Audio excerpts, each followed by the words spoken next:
Hi, my name is Mark Hobbs. I'm a lifeguard at Retallick, a Special Constable of Devon and Cornwall Police, and a nighttime star photographer. I've been into photography for maybe 5-6 years. We moved down here in 2009 from Hertfordshire, and I went to an open day at Truro College. I didn't know what course I was going to do. I was thinking some kind of media course or something along those lines. Saw the photography exhibition that was there, had my interview that day, and ever since then my life's been all about photography. I've done a lot of different types of photography, starting off doing landscape things, staying away from people really in my college years.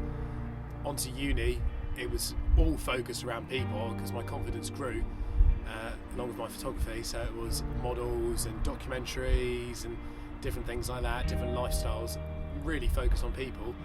Since leaving uni, it's been more focused on star photography and abandoned buildings, locations within Cornwall.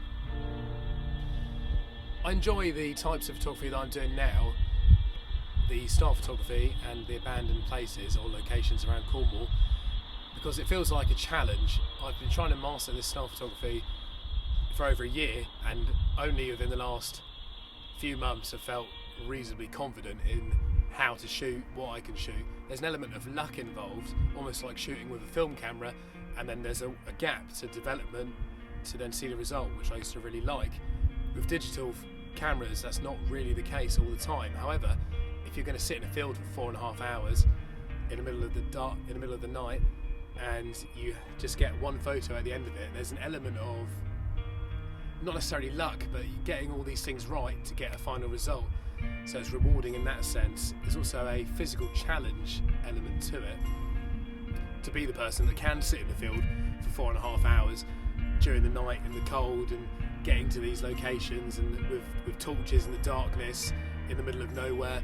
So it's partly the challenge of that and the delayed reward that you get at the end of it. Things we try and avoid would be your generic classic landscape shots. I mean, me and my friend have a scale, I guess you'd call it.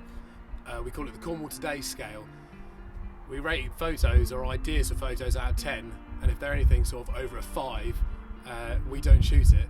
So towards a 10 would be a front cover magazine shot for Cornwall Today. Anything silhouetted on a beach with a happy family and a dog, we try and avoid it for that reason.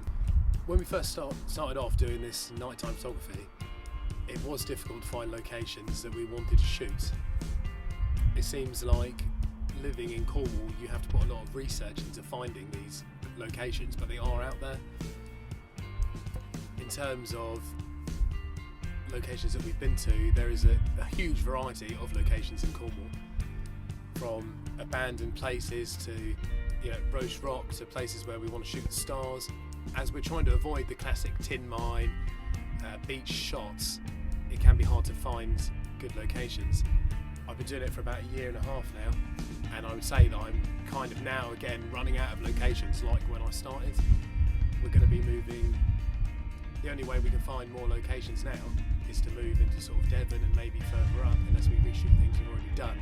However, you can still be surprised all the time by finding new interesting places.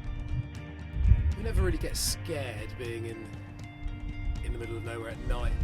The main trouble or worry we have is other people. We have what we class as a legitimate reason to be in some of these random locations in the middle of nowhere.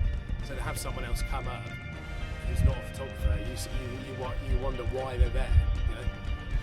The main things that we try and avoid, but seem to come across all the time in National Trust car parks, would be doggers or teenagers eating McDonald's.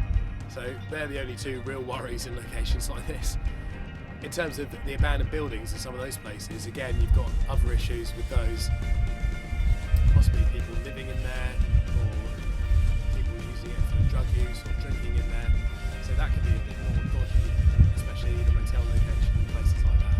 However, places like Roche Rock and where we're shooting more star-related things, we don't really have those kind of worries because it's just a peaceful place, and 4 or 5 hours you really can fly by if things are going well and you're going to get a good result at the end of it.